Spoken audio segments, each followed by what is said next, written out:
Night draped over New York City like a velvet curtain, but inside the glass walls of Wolfe's studio, the light still blazed bright. On the 28th floor, Adrian Wolfe stood silently, hands in his pockets, sharp eyes staring down at the glowing streets below. Tomorrow marked the unveiling of the most iconic architectural project of his career at the Architecture Expo, a design 3 years in the making. But his mind wasn't on the model displayed at the center of the room, nor on the dazzling stage where he was expected to speak. Instead, it was locked on a single, time-worn sheet of paper resting on the desk behind him. The final shareholder contract left behind by his father. Adrian Wolfe, CEO and heir to Wolfe Studio, was not a man easily shaken. He had rebuilt this company from the ashes of a scandal 7 years ago after the woman he once loved, Serena Vale, stole his designs and sold them to a competitor. The betrayal led to his father's stroke, and his death followed just months later. Since that day, Adrian had sealed himself inside walls made of stone and silence, living only for work. He stepped slowly toward the desk, lifting the contract in his hands. The bold black letters pressed down on every breath he took. Adrian Wolfe must marry before his 35th birthday to retain ownership of 51% of Wolfe Studio.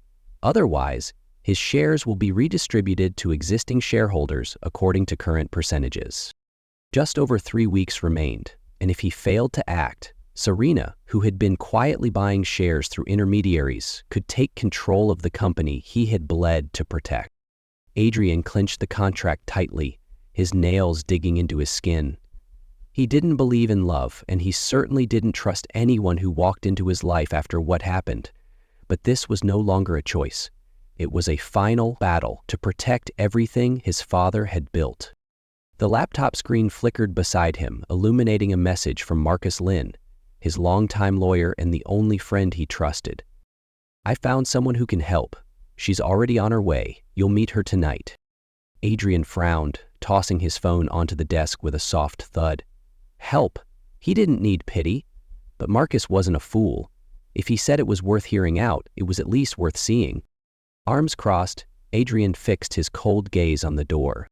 He waited to see what this so-called solution looked like.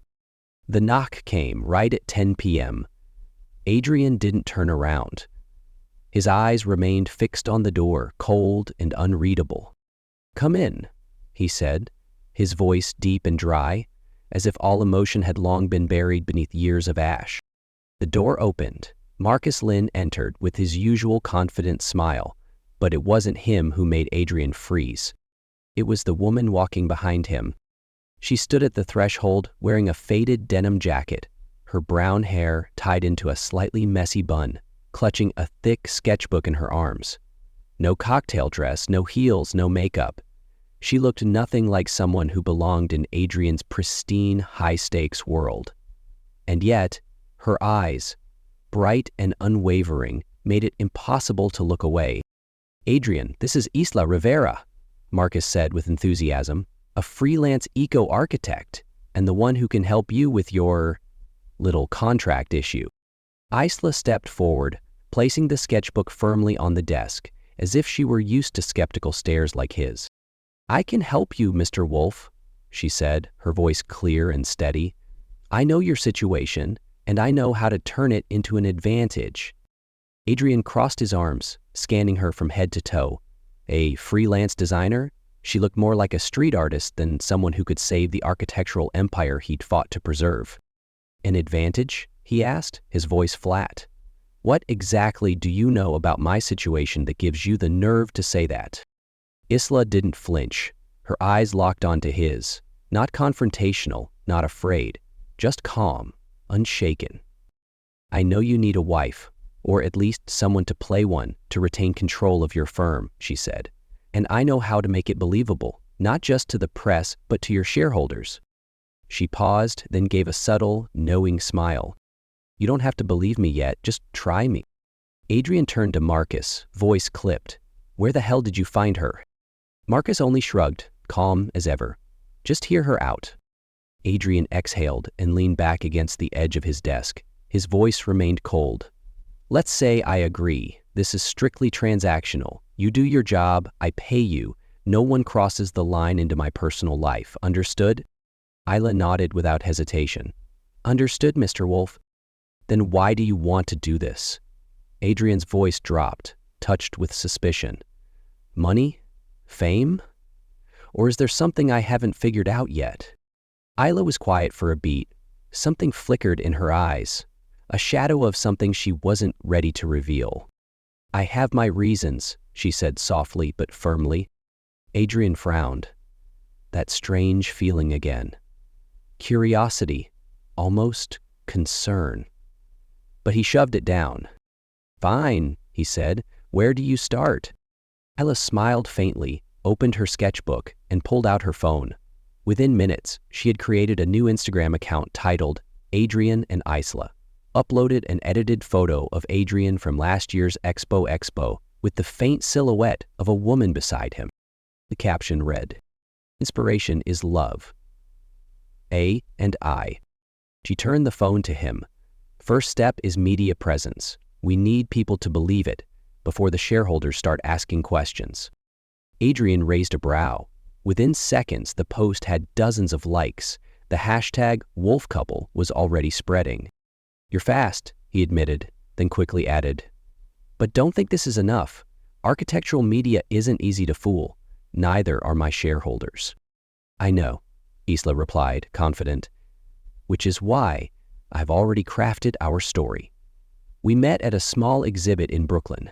You were intrigued by my sustainable designs. It's simple, but it works. She lowered her gaze to her sketchbook, her pencil moving quickly and precisely. Adrian studied her. Under the glow of the office lights, her features looked soft, but resolute. And in that moment, he knew Isla Rivera might not belong in his world, but she was far from ordinary. The Wolfe studio building still glowed while the city slept. On the 28th floor, only two remained, Adrian and Isla. It was nearly 1 a.m. The latest design draft of their eco-housing project stretched across the large work table, surrounded by notes, blueprint sheets, and material samples. The air was still, broken only by the soft scratch of pencils and the click of Adrian's keyboard. Isla leaned over one of the sketches and nudged it toward Adrian. This wooden joint here, it might shrink with weather changes. If we switch to a mechanical expansion joint, the structure will hold better. Adrian tilted forward, his sharp eyes scanning her suggestion. After a few seconds, he gave a short nod. You're right. The tech team missed that. Isla didn't gloat. She simply smiled and continued making adjustments. In the dim light of the desk lamp, Adrian quietly studied her. No dramatics, no need for validation, just quiet precision and passion flowing through each stroke. It was rare in this industry, where so many chased recognition over substance. At that moment, she reached for a pencil at the same time he did. Their hands touched. Adrian froze. Her palm was warm, soft, and surprisingly steady. A jolt traveled down his spine, like his skin had remembered something it had forgotten long ago. The simple presence of someone else, a touch that carried no agenda. She didn't pull back immediately, but didn't linger either. She just kept sketching, unfazed. But for Adrian, it was the first time in years that he didn't feel the urge to pull away. Where did you study design? He asked suddenly, breaking the silence. Isla looked up, surprised by the personal question. I didn't. I'm self-taught, no formal education. Then how are you this good? She shrugged, smiling softly. I used to be homeless with my mom. We slept on park benches, picked through garbage for change. But I loved to draw. Drawing was how I imagined a better life. When I was old enough, I'd sneak into the city library and teach myself how to read blueprints. Adrian said nothing. Something tightened inside him. Isla continued, her voice steady. One day, my mom collapsed from exhaustion outside a shop. A stranger called an ambulance. Later, he helped her get a job. If it weren't for him, I wouldn't even have a roof over my head. Adrian watched her, his eyes dark and unreadable. He didn't speak. He just listened. As Isla turned back to the blueprint, he slid a cup of coffee across the table toward her. Thanks, she said, surprised. You remind me of something I used to believe in, Adrian murmured, almost to himself. What's that? Kindness. He looked up at her. Something I forgot a long time ago. They worked on into the night, until Isla eventually dozed off at the table, overwhelmed by fatigue. Adrian sat still, watching her for a long moment. Then he stood, removed his suit jacket, and gently draped it over her shoulders, instinctively. She shifted in her sleep, then settled. And for the first time in years, Adrian didn't feel alone in his own space. The next morning, when Isla woke up, still curled at the work table with Adrian's jacket draped over her shoulders, her eyes lingered on the empty seat across from her. She touched the fabric gently, as if trying to hold on to the warmth he left behind. They didn't speak much that morning, but something between them had quietly shifted. A few days later, Adrian asked Isla to join him on a trip to Paris. A key supplier of sustainable materials had suddenly delayed shipment. If unresolved, the delay could derail Wolfe Studios' launch timeline. Adrian usually trusted no one, but this time he wanted her there. You see what others miss, he said, voice low but certain. I need your eyes. Paris greeted them with a chill in the air and a cloudy sky above the Seine. The meeting at the textile plant was tense. The factory director was arrogant, refusing to adjust delivery schedules. Adrian didn't blink. If you refuse, he said coldly, eyes like steel, we'll find another supplier, and I'll make sure no one in this industry works with you again. The room turned to ice, but moments later the director caved and signed the amendment. Isla stood beside Adrian, quiet admiration in her eyes. After leaving the factory, Adrian didn't return to the hotel. There's somewhere I want you to see, he said. They walked along the Seine. The fading sunlight danced on the river's surface like threads of gold. A flower vendor offered roses. Adrian stopped, purchased a single red rose, and without a word, gently tucked it into Isla's hair. It suits you, he murmured, his gaze softer than she'd ever seen. Isla paused, hand rising to touch the flower. You're more romantic than I expected. They shared a small laugh, walking together under the umbrella Adrian opened when a soft drizzle began. The silence between them no longer felt distant, but peaceful. They stopped at a riverside cafe. Warm, golden light spilled through the windows, casting a gentle glow. Sitting across from each other, their fingers curled around warm mugs of coffee, steam fogging the glass. When did you fall in love with design? Adrian asked, voice calm, deep. Isla looked away for a moment before replying. Since I was little, but I had nothing to chase it with. Her voice softened. I grew up with my mother, homeless and forgotten. She collapsed one day from hunger, and I thought I'd have to quit school. A stranger helped us that day. He called an ambulance, then quietly helped my mom get a job at a studio she never thought she'd enter. I never knew who he was until I saw your eyes. Adrian said nothing. The story echoed something deep in his memory. He just clenched his cup tighter. And you? Isla asked gently. Have you ever been in love? A wry smile touched his lips. Once. Serena Vale. She used to mean everything. Isla stayed quiet. Adrian continued, slower now, like reopening an old wound. I trusted her with everything. Every design, every plan. She sold them, caused the scandal that broke my father. His voice dropped. He had a stroke, never recovered. I lost him, lost my trust in people. Since then, I locked the door to everything else. Isla reached out, placing her hand softly on his steady and warm. You're not alone anymore, she whispered. I'm here, and I won't hurt you. They sat there, watching the rain fall against the window. Two hearts finding understanding in silence. Later that night, back at the hotel, Adrian was reviewing documents when he overheard Isla's voice through the wall. Keep the supplier quiet. Don't let him find out. He froze, heart pounding. The words echoed like ghosts, reminiscent of the secret calls Serena used to make. For a moment, doubt returned, but then he remembered Isla's eyes by the Seine, the way she smiled when he placed the rose in her hair, She's not like Serena, he told himself. And yet, a seed of suspicion had already begun to take root. Isla had no idea that the words she'd whispered that night had struck a nerve Adrian hadn't even realized was still raw. He'd convinced himself she wasn't like Serena. But the phrase, "Don't let him find out," echoed louder than reason, and slowly, quietly, doubt crept in. The next morning, New York was blanketed in thick fog. Inside Wolfe Studio's office, Adrian Wolfe sat frozen in front of his laptop. His eyes were bloodshot from sleepless hours, but not from work.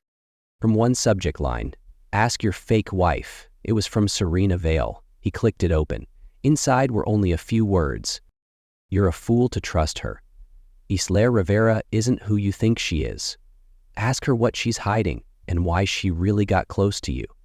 Here's the proof. Don't be deceived again." Attached were photos, one of Isla in Paris, tucked in a hallway, phone in hand, her expression wary. Another was a screenshot of a supposed message between her and an unknown contact. "The collection is almost ready. Don't worry, he doesn't suspect a thing." Adrian felt the air leave his lungs. Paris, the hotel, don't let him find out. It all aligned like pieces in a cruel puzzle. Betrayal roared through him like a rising tide. For a second, the long nights they'd spent working together, her warm smile, her thoughtful silence, all of it crumbled into lies. He shot to his feet, the chair scraping violently against the floor. His voice thundered through the hallway as he shouted. "Where is she?" His assistant stammered from outside. "Miss Rivera. She's in the design room, sir." Adrian stormed down the corridor, rage in every step. The door flung open with such force it nearly came off its hinges. Isla was sitting at the drafting table, sketching quietly. She looked up, startled but smiling, completely unaware. "You're back early," she said softly. "I was just about to show you the—" "How about this?" Adrian growled, slamming the laptop onto the table. The screen lit up with the email, the photos, the messages. Isla paled. Her smile vanished. "You're Serena's spy, aren't you?" Adrian hissed. "I let you in. I trusted you. I love you. And you stabbed me in the back." Isla rose, trembling. No, it's not what you think." "Not what I think?" His voice was ice. "Then what are these messages? And that night in Paris? Don't let him find out? That was me, wasn't it?" Tears spilled down Isla's cheeks. "It was a call about the supplier. I was helping you. I don't know how Serena got this, but I swear I didn't betray you." Adrian turned away, fists clenched. Part of him wavered, but the rage burned hotter. "You played your part well," he sneered. "The kind girl, the savior, the one who made me believe again. But in the end, you're just another Serena." "You don't believe me?" she asked, voice breaking. "I did," Adrian said bitterly. "And that's why I feel like a damn fool." He spun away. A coffee mug hit the floor, shattering, just like the trust between them. Isla stood still, broken, tears in her eyes, no words left. "Get out," Adrian said, voice flat, "before I have security do it." The air thickened with silence. Isla turned and walked out, her steps hollow, her presence fading with each one. The door clicked shut behind her. Adrian sank into his chair, buried his face in his hands. And for the first time in 7 years, he wept. Adrian sat alone in his office, surrounded by the silence of a trust shattered. His laptop screen dimmed with time, but the images still burned behind his eyes. Isla's smile, the way she reached for his hand, the whisper he had tried so hard to forget. Now, every memory had turned to doubt. The next morning, an emergency board meeting was held via Zoom. A rumor had spread like wildfire, accusing Wolfe Studio of design theft. The source? An anonymous post traced back to an account tied to Serena Vale. Adrian sat tall before the camera, dressed in black, his expression carved from stone. Behind him, the office was spotless, No trace of Isla remained. "Thank you all for joining on such short notice," he began, voice deep and measured. "I know recent rumors have caused concern, but today, I'll show you the truth." He shared his screen. Internal emails from Serena's company appeared, retrieved that morning by his IT team with Marcus's quiet help. In them, Serena ordered her PR division to leak false claims online to sabotage Wolfe Studio. "This is the email she sent," Adrian said, voice steady, "and this is her transaction record, showing she hired a third-party firm to recreate our designs before they were ever published." Voices buzzed through the call. Shareholders muttered, concerned. Then, a new participant joined the Zoom. Isla Rivera. Her face appeared on screen, eyes tired but clear, unwavering. Adrian froze, his hands clenched beneath the table. Isla didn't look at him, she looked straight into the camera. "Serena called me a spy," she said, soft but firm, "but I never sold out Wolfe Studio. I never betrayed Adrian Wolfe." She shared her screen. "This," she said, "is a chat between Serena and a hacker, someone she hired to forge fake messages under my name. Click.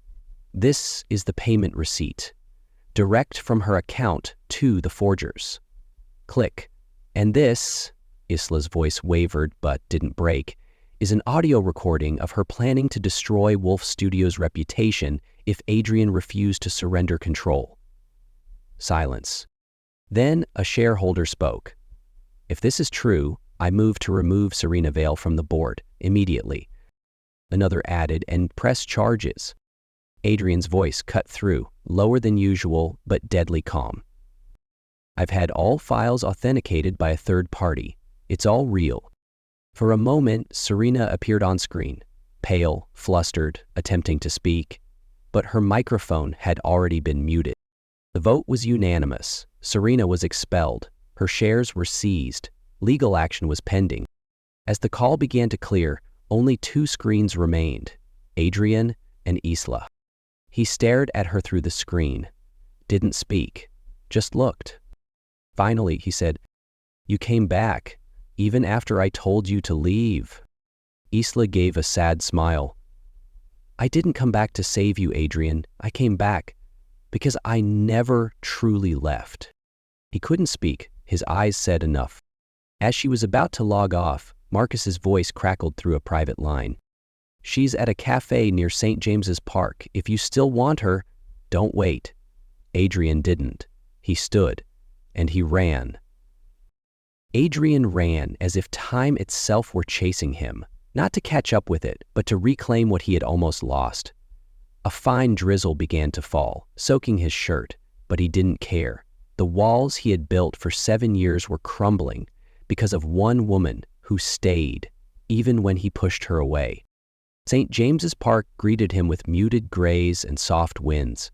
Leaves scattered gently across the stone paths, and the trees whispered with autumn's quiet decay. There, beneath the small awning of a cafe by the lake, Isla sat alone. She held a cup of cold coffee in her hands, her eyes staring at the water in silence. Adrian paused a few steps away, chest heaving from the sprint, breath tangled in guilt. He walked slowly to her, careful not to rush the moment. Isla looked up. Surprise flickered in her eyes, then faded into something quieter. "I didn't think you'd come," she whispered. Adrian didn't respond. He didn't sit. Instead, he dropped to one knee in front of her, eyes searching hers like a man afraid of losing what he had just found again. "I'm sorry," he said, voice rough, "for doubting you, for hurting you, for forgetting that you were never her. I let my past define my future and nearly lost my only chance at it." Isla covered her mouth, her body trembling, tears slipping down. "I built walls around my heart because I was scared of being betrayed again. But I became the one who betrayed you," Adrian continued. "I'm not asking for forgiveness. I'm just asking, let me love you again. This time, fully, fearlessly." Isla set the cup down and reached for his hand. She said nothing, just held him. "I never left," she whispered. "I was just waiting for you to come back." Adrian's grip tightened. The rain thickened. but they didn't move. He stood, pulled her close, arms wrapping around her as if he'd never let go again. And then he kissed her. Slow, certain, a kiss full of everything left unsaid, of heartbreak, healing, and hope. That night in the penthouse overlooking the city skyline, they sat close, fingers intertwined, the silence between them no longer heavy. Adrian brushed her hair back, murmuring, "7 years ago, I thought I died with my father. But then you came. You brought life I had given up on." Isla looked up at him, her eyes gleaming in the low light. "You didn't just save me once. 10 years ago, the man who called the ambulance for my mom, that was you." Adrian froze. Isla pulled a faded photo from her bag. A woman stood outside Wolfe's studio in a worn uniform, her mother smiling weakly. "The night my mom told me, some people come into your life to help you stand, then disappear. But if you're strong enough, you can follow them and build something beautiful." Adrian traced the edge of the photo, his eyes misted. "You found me," he whispered, "even when I didn't believe in myself." Isla rested her head on his chest. "I didn't need perfect, Adrian. I just needed you to be real." Outside, the rain slowed. The city lights sparkled like fallen stars. And somewhere between brokenness and healing, a new beginning had quietly begun. 3 weeks after their reunion in the park, Adrian arranged a special event in the open square outside Wolfe's studio, the very place where all his dreams had once begun, and now where he wanted to make a new promise to Isla. There were no flashing lights, no grand stage, no media coverage, just rows of wooden chairs, soft string music playing, and the golden hue of dusk embracing everything in warmth. Adrian stepped forward, dressed in a crisp white shirt, holding a small velvet box. Isla stood among the crowd, staff, friends, and family around her, but her eyes locked only on him. Her cheeks were flushed, her eyes glistened. "Isla!" His voice echoed, low but clear. "I used to think my life was made of losses. I lost my father. I lost trust. I lost the ability to believe in love.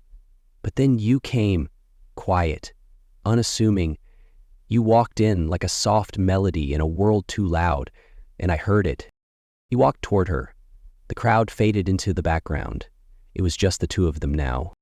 "I don't need a contract. I don't need the media. The only thing I need is you." Then, before Isla could even process, Adrian dropped to one knee. "Isla Mendez," he said, voice trembling slightly. "Will you marry me? Not for shares or strategy, but for the promise of forever, from my heart." Tears spilled down Isla's face, happiness radiating from her like light.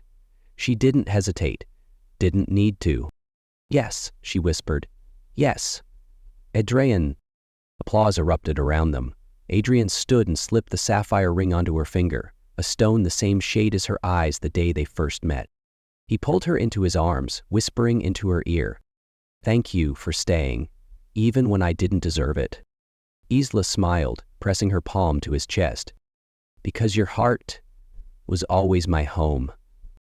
A few days later, they held a quiet wedding on the rooftop garden above Wolfe Studio.